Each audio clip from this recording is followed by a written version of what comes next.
Hello बच्चों, welcome back to my channel. कैसे हैं आप सब लोग।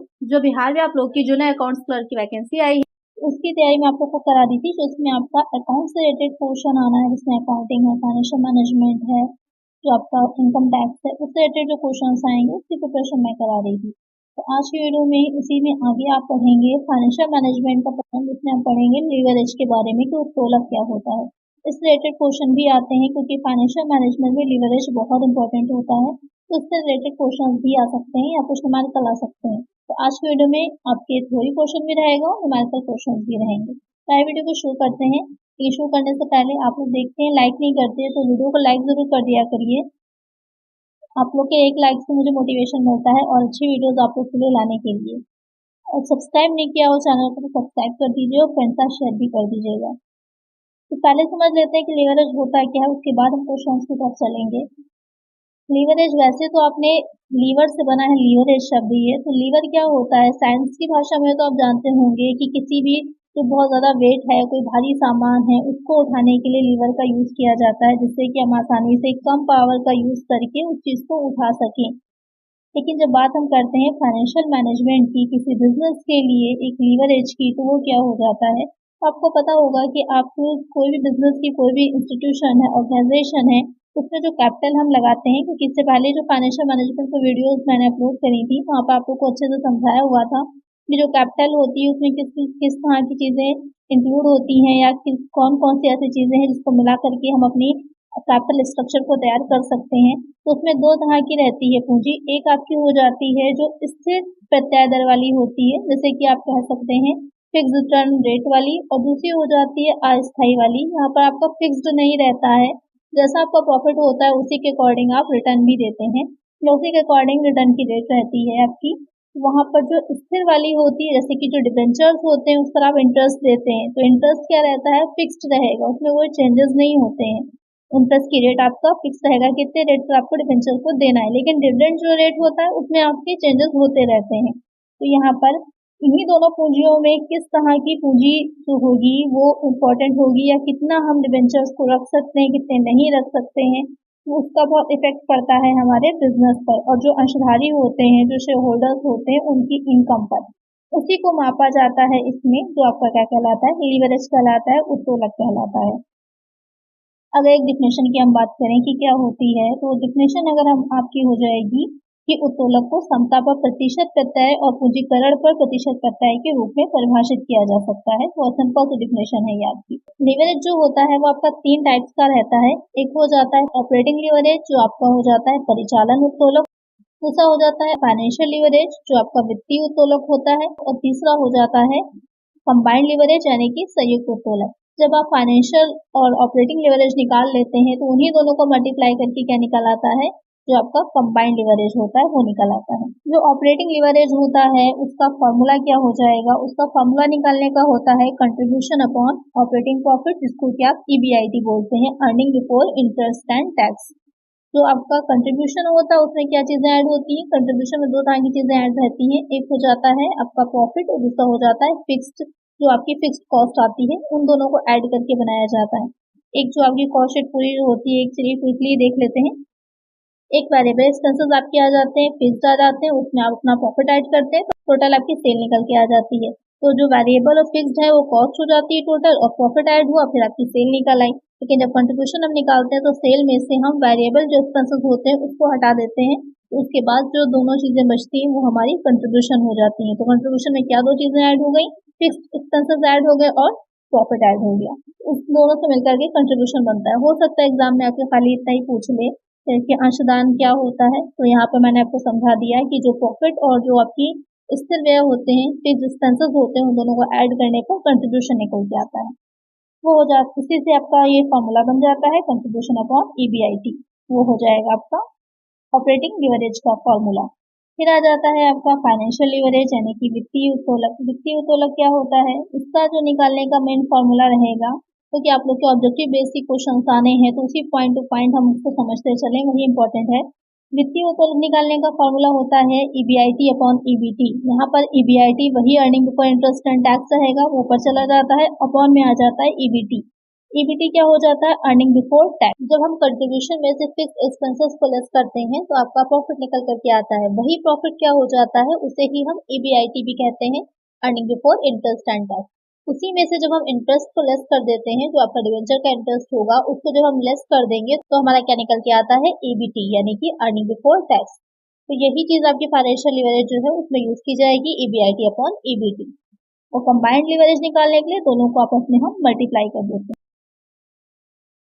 आइए क्वेश्चंस को देखते हैं जो इससे रिलेटेड आ सकते हैं आपके एग्जाम में।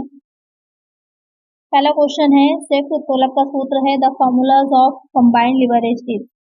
पहले ही आपको क्वेश्चन यहीं से बन गया कि जो फॉर्मूले से रिलेटेड है, तो फॉर्मूले मैंने भी आपको बता दिए थे, उसको नोट कर लीजिएगा।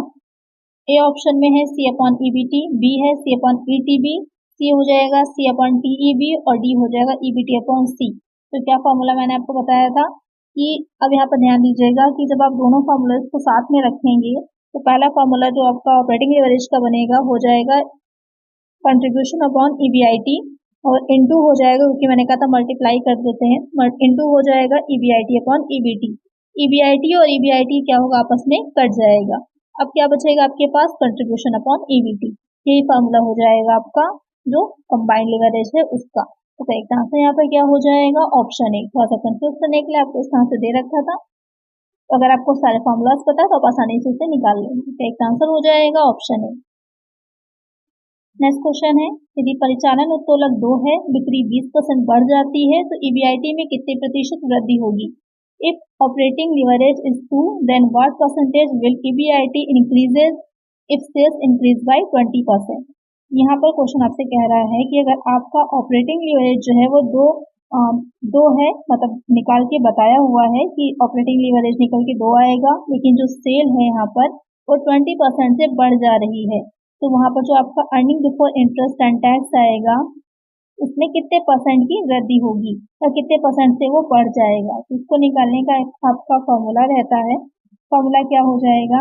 तो ऑपरेटिंग लीवरेज की डिग्री जो होती है उसको निकालने का जो आपका फॉर्मूला होता है इज इक्वल टू हो जाएगा percent changes in EBIT upon percent change in sales. तो सॉल्व करेंगे, कैसे सॉल्व करेंगे? आपका 2/1 हो जाएगा इज इक्वल टू क्या हो जाएगा? एक्स अपॉन 20, क्योंकि 20% सेल दे रखी थी तो एक्स अपॉन 20% हो जाएगा। एक्स बाहर आ जाएगा, क्रॉस मल्टीप्लाई करने पर 20 इंटू 2 हो जाएगा, तो कितना आएगा आपका? 40% आ जाएगा। यही आपका करेक्ट आंसर हो जाएगा। तो यहाँ पर ईबीआईटी में कितने परसेंट की वृद्धि होगी? 40% वृद्धि होगी। करेक्ट आंसर हो जाएगा ऑप्शन ए। नेक्स्ट क्वेश्चन है, परिचालन उत्तोलक के मापन का सूत्र है the measurement of operating is being made by EBIT upon C, PBT upon EBIT, C upon EBIT, none of the. तो ऑपरेटिंग लीवरेज का फार्मूला भी मैंने आपको बताया ही था कि क्या होता है। कंफ्यूज ना होइएगा कि ईबीआईटी ऊपर कर दीजिए, आपको कंट्रीब्यूशन नीचे कर दीजिए, यहाँ पर सी ऊपर हो जाता है, कंट्रीब्यूशन अपॉन ईबीआईटी होता है। एक आंसर हो जाएगा हमारा ऑप्शन सी। डायरेक्टली आपको फुल फॉर्म भी बता सकता है, सी से कंट्रीब्यूशन लिखा हो सकता है, अपॉन में हो जाएगा earning before interest and tax. तो यहाँ पे भी ध्यान में रखिएगा सी फुल फॉर्म को भी। एक आंसर होगा ऑप्शन सी। नेक्स्ट क्वेश्चन है, क्रियात्मक लीवरेज एवं वित्तीय लीवरेज दोनों को रखना कितना हानिकारक है? It is risky to have both operating leverage and financial leverage. यहाँ पर जो आपका ऑपरेटिंग लीवरेज जिसे आप परिचालन लीवरेज भी कहते हैं, तो क्रियात्मक लीवरेज भी बोला जाता है, ध्यान में रखिएगा। उच्च सीमा पर हाई लेवल, कम सीमा पर लो लेवल, सामान्य सीमा पर normal level, none of these, इसमें से कोई नहीं। तो यहाँ पर दोनों अगर लीवरेज हैं तो उसका क्या इफेक्ट पड़ता है या खतरनाक कौन सा हो सकता है कौन नहीं होगा, कितने लेवल पर रहता है? तो आपका क्या हो जाएगा? उच्च सीमा पर। दोनों में ही क्या रहता है? ज्यादा रिस्क रहता है। तो एक आंसर हो जाएगा ऑप्शन ए। अब क्वेश्चन ये आता है कि दोनों ही लीवरेज अगर हैं तो क्यों वो ज्यादा हाई लेवल रिस्क रहता है वहां पर? तो जो आपका क्रियात्मक लीवरेज है, ऑपरेटिंग लीवरेज है, वो किस चीज को दिखाएगा? जो व्यवसायिक जोखिम होते हैं, बिजनेस रिस्क होते हैं, उसको इंडिकेट करता है। और जो आपका वित्तीय लीवरेज होता है, फाइनेंशियल लीवरेज होगा, वो वित्तीय जोखिम जो होते हैं, जो फाइनेंशियल रिस्क होते हैं, उनको वृद्धि करता है उनमें, उनको दिखाता है। तो दोनों ही लीवरेज होंगे किसी भी संस्था में तो क्या करते हैं? वो हाई लेवल रिस्क की तरफ इंडिकेट करते हैं, उसकी तरफ संस्था को लेके जाते हैं। तो यहाँ पर एक आंसर है ऑप्शन है। नेक्स्ट क्वेश्चन है, वित्तीय उत्तोलक के मापन का सूत्र है the measurement of financial leverage is being made by EBIT upon C, C upon EBIT, EBIT upon EBT, none of these. तो कुछ कह रहा है जो फाइनेंशियल लीवरेज है उसका क्या फॉर्मूला होता है, फिर मैंने आपको बताया ही था कि उसका फॉर्मूला क्या होता है, EBIT upon EBT, earning before interest and tax upon earning before tax. तो करेक्ट आंसर हो जाएगा ऑप्शन सी, यानी कि EBIT earning before interest and tax, यानी कि जो इंटरेस्ट या टैक्स घटाने से पहले की जो अर्निंग है वो और या फिर जो EBT अर्निंग बिफोर टैक्स, यानी कि जो सिर्फ टैक्स के पहले की उसमें इंटरेस्ट आपका लेस हो चुका होगा। करेक्ट आंसर हो जाएगा ऑप्शन सी।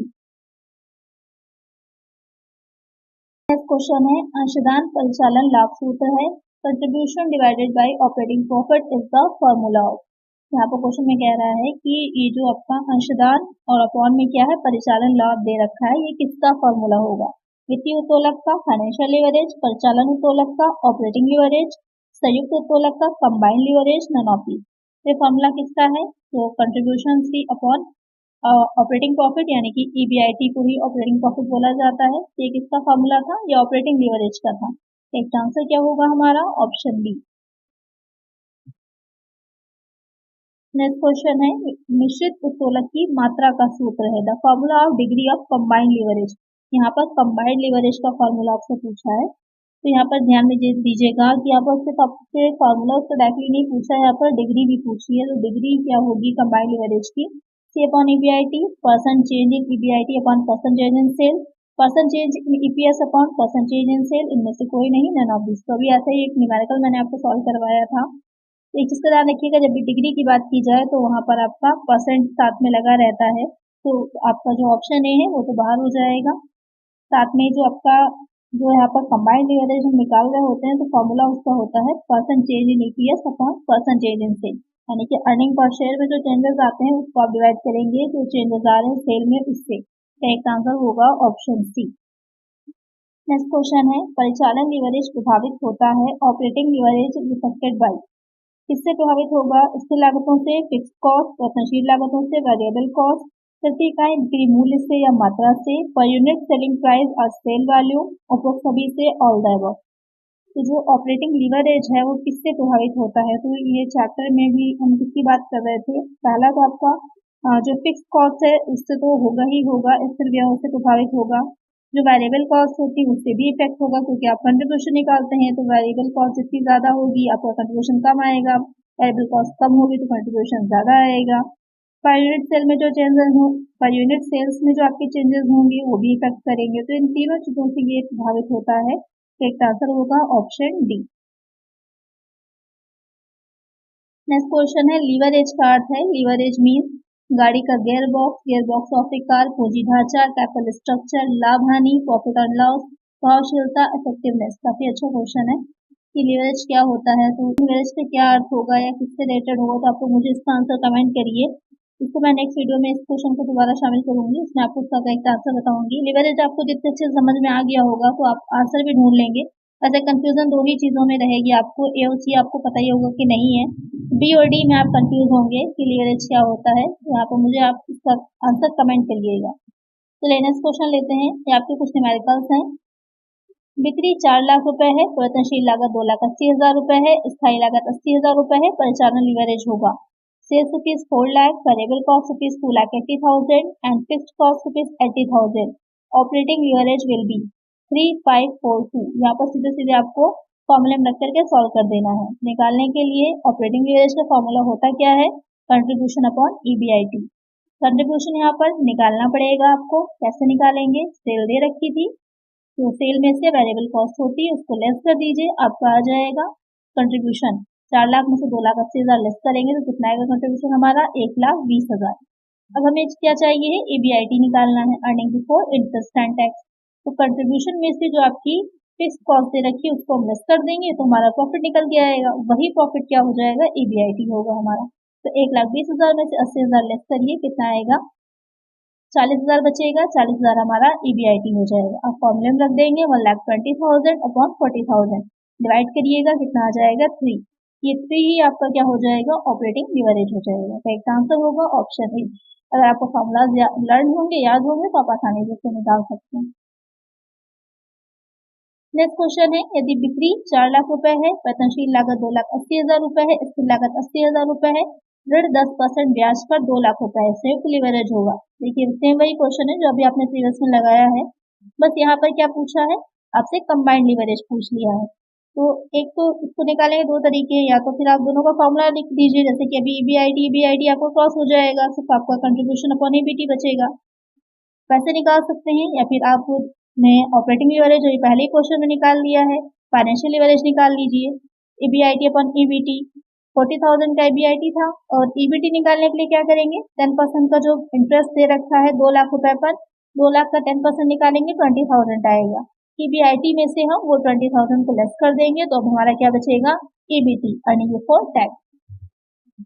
कितना आएगा, 20,000 आ जाएगा, डिवाइड करना आ जाएगा, 2 आ जाएगा। अब ये हो गया हमारा फाइनेंशियल लीवरेज। अब कंबाइंड लीवरेज निकालने के लिए क्या करेंगे, जो ऑपरेटिंग लीवरेज था उसको हम जो फाइनेंशियल लीवरेज है उससे मल्टीप्लाई कर देंगे, 3 into 2 हो जाएगा, कितना आएगा 6, और 6 ही क्या हो जाएगा हमारा कंबाइंड लीवरेज हो जाएगा। तो एक आंसर होगा ऑप्शन सी। नेक्स्ट क्वेश्चन लेते हैं। यदि परिचालन उत्तोलक 3.5 है, बिक्री 10% से बढ़ जाती है, तो ब्याज और कर से पूर्व आय में कितने प्रतिशत की वृद्धि होगी। If operating leverage is 3.5, by what percentage will EBIT increase if sales increases by 10%? 0.35%, 10%, 35%, none of these। ऐसा ही एक क्वेश्चन अभी मैंने आप लोगों को कराया हुआ है। यहाँ पर क्या करना है, आपको डिग्री दे रखी है कहाँ से, इसमें आपको क्योंकि परसेंट में दे रखा है, तो इसे कैसे निकालेंगे हम, जो ऑपरेटिंग लीवरेज है उसे एक साइड में रखिएगा, इज इक्वल टू क्या हो जाएगा, जो आपका percentage in EBIT upon percentage in sale हो जाएगा। सेल दे रखी है 10% की, कॉस्ट मल्टीप्लाई कर देंगे तो 3.5 into 10% हो जाएगा, मल्टीप्लाई करके कितना आ जाएगा, 35% आ जाएगा। एक आंसर होगा हमारा ऑप्शन सी 35%। नेक्स्ट क्वेश्चन है, यदि मिश्रित उत्तोलक 4 है तो बिक्री में 6% की वृद्धि होने पर कर योग्य आय में कितने प्रतिशत वृद्धि होगी। If composite leverage is 4, then by what percentage will taxable income increase if sales increase by 6%? 4%, 6%, 24%, none of these। तो यहाँ पर क्वेश्चन में कह रहा है कि जो आपका कंबाइंड जो कंपोजिट लीवरेज है वो 4 दे रखा है, क्योंकि 6% की है, तो यहाँ पर इसको निकालने के लिए क्या करेंगे, सेम वही फॉर्मूला लगेगा, वैसे ही यहाँ पर भी निकाला जाएगा। तो इसका आप आंसर मुझे कमेंट करिएगा कि कैसे इसको हम सॉल्व करते हैं। देखते हैं कि कितने बच्चों का करेक्ट आंसर आता है। आप लोग कमेंट नहीं करते हैं, क्वेश्चन सॉल्व क्या करिए, कमेंट क्या करिए मुझे। तो आज की वीडियो में इतना ही। आई होप आपको वीडियो अच्छी लगी होगी, क्वेश्चन समझ में आए होंगे। अगर वीडियो अच्छी लगी है तो लाइक कर दीजिएगा, चैनल पर नए तो सब्सक्राइब कर दीजिएगा, और फ्रेंड्स वीडियो को शेयर कर दीजिएगा। मिलते हैं नेक्स्ट वीडियो में। Thank you.